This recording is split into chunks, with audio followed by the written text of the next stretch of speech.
কিছু কিছু সুখে এত খুশি থাকে মিশে, ধরা দেয় অচেনা কাছে সে ভালোবেসে। আসসালামু আলাইকুম everyone, welcome to my channel. কেমন আছেন আপনারা? আশা করি ভালো আছেন। মনের দিক থেকে আমি বেশি একটা ভালো নেই, কারণ আজকে আমার মেয়ে টেস্ট পরীক্ষার রেজাল্ট দেবে। সবসময় আমার কেন এমন হয় আমি নিজেও জানি না। বাচ্চার পরীক্ষা যেদিন শুরু হয় সেদিন যেমন টেনশনে সারা রাত ঘুমোতে পারি না, ঠিক তেমন যেদিন তার রেজাল্ট দিবে ওই দিনও আমি সারা রাত টেনশন করতে করতে ঘুমাতেই পারি না। শুধু কি আমারই এমন হয় নাকি প্রতিটা মায়েরই এমন হয়? যাই হোক, মনের ভিতর যত খারাপ লাগা থাকুক না কেন, সংসারের কাজগুলো তো সারতেই হবে।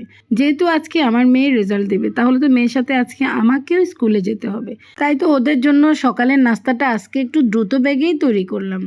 অবশ্য রান্না করে যাব না, রান্নাটা প্রিপারেশন করে রেখে যাব, তারপর ওর রেজাল্ট নিয়ে এসেই রান্নাটা করব। আজকের নাস্তা সবার পছন্দের রুটি আর আলু ভাজিটাই আমি তৈরি করলাম। মাশাআল্লাহ, আমার ছেলেটাও কিন্তু সকালে নাস্তা যদিও অন্য কিছু না খেতে চায়, তাহলে রুটি আর আলু ভাজি যদি তৈরি করি তাহলে সেও একটু পছন্দ করে খায়। আর আমারও কিন্তু রুটি আলু ভাজিটা ভীষণ পছন্দের। এই তো আমিও আমার জন্য একটু নাস্তা নিয়ে নিয়েছি। নাস্তা খাচ্ছি কিন্তু বুকের ভিতরটা যে কী পরিমাণ ধড়ফড় করছে তা কাউকে বলে বোঝানো সম্ভব না। কোনো রকম একটা রুটির অর্ধেক অংশ খেয়েছি, তারপর আমি একটু চা নিয়ে নিয়েছি আমার জন্য। চা খাচ্ছি আর টেনশন করছি। এদিকে মেয়েকে বললাম রেডি হও। চা খাওয়া শেষ করে আমিও রেডি হয়ে নিব। এখন আর রান্না করব না, স্কুল থেকে এসে একেবারেই রান্না করব। আর এই তো মা মেয়ে অবশেষে স্কুলের দিকে রওনা হলাম। আমার মেয়েটা তো চোখ মুখ একদম শুকিয়ে গেছে টেনশনে। আমারও টেনশন লাগছে, কিন্তু আমি হাসছি, ওকে বুঝতে দিচ্ছি না। কারণ ও যদি দেখে এখন আমি টেনশন করছি তাহলে তো পুরোই নার্ভাস হয়ে যাবে। আমি চাচ্ছি না আজকের দিনে সে এই মুহূর্তে দাঁড়িয়ে নার্ভাস হোক। আমার মেয়েটা খুবই ইমোশনাল একটা মানুষ, আমি জানি। যাই হোক, এক পর্যায়ে ওর স্কুলের সামনে আমরা এসে নামলাম। সে তো খুব দ্রুত বেগে স্কুলের ভিতরে গেল। যাওয়ার পর তো তার ফ্রেন্ডরা তাকে দৌড়ে এসে জড়িয়ে ধরলো।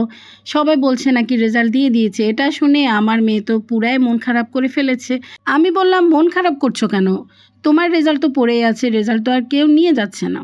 যাই হোক, এক পর্যায়ে স্কুলের দোতলায় গিয়ে আমি আমার মেয়ের রেজাল্টটা নিয়ে নিয়েছি। আলহামদুলিল্লাহ আলহামদুলিল্লাহ, আমার মেয়ে খুবই ভালো রেজাল্ট করেছে।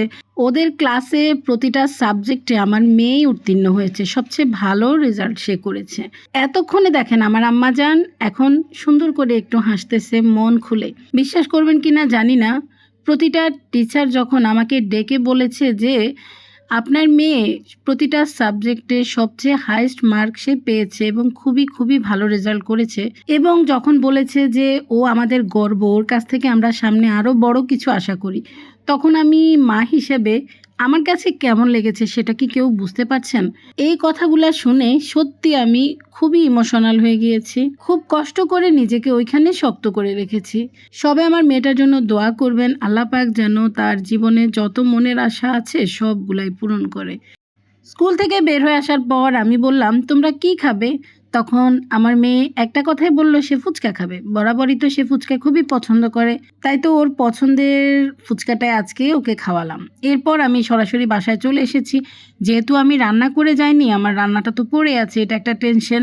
সকাল থেকে তো একটা টেনশন করতে করতে আমি শেষ হয়ে গেলাম। ওই টেনশন থেকে তো মুক্তি পেলাম, এখন তো রান্না করতে হবে। আজকে এখানে মেয়ের পছন্দের ইলিশ মাছ দিয়ে লতি দিয়ে রান্না করছি। আমার মেয়ে আবার এই রান্নাটা খুবই পছন্দ করে। বিশ্বাস করেন, আমার এখনো মনে হচ্ছে না যে মেয়ের রেজাল্ট নিয়ে এসেছি। আমার এখনো সকালের মতোই বুকের ভিতরটা জানি কেমন হাহাকার করছে।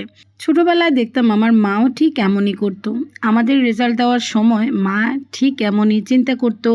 আগের দিন রাত থেকে মা অনেক টেনশন করতো। বলতে গেলে তো মা নামাজেই পড়ে থাকতো। মায়েরা হয়তো এমনই হয়। আজকে মা হয়েছি দেখে মায়ের অনুভূতিটা বুঝতে পারছি। তা না হলে কিন্তু আসলে আগে একটা সময় এই অনুভূতিটা বুঝতাম না। যাই হোক, এক পর্যায়ে আমি রান্নাবান্না শেষ করে ফেলেছি। আজকে ঘরের কাজ তো মোটামুটি সকালে শেষ করেই গিয়েছি। এখন এসে শুধু একটু ভাত আর ডাল আর এই যে লতি, দিয়ে ইলিশ মাছ দিয়ে মাখা মাখা করে ঝাল করে রান্না করেছি। আমার বাসায় এই তরকারিটা হলে আর সাথে একটু ডাল হলে আর কিছুই লাগে না। আর আমিও একটু ব্যস্ততার মধ্যে ছিলাম, তাই আর রান্নার চাপটা ওইরকমভাবে বাড়াইনি, একদম সিম্পলভাবে রান্না করেছি। আসলে আজকে সকাল থেকে আমার মনের ভিতরে যে কি পরিমাণ যুদ্ধ চলেছে তা কাউকে বলে বোঝানো সম্ভব না। এখন একটু রিল্যাক্স হলাম, তো আজকের ভিডিওটা আর বড় করছি না, এখানে শেষ করে দিই আজকে। তবে এই পর্যন্তই, সবাই ভালো থাকবেন, আল্লাহ হাফেজ।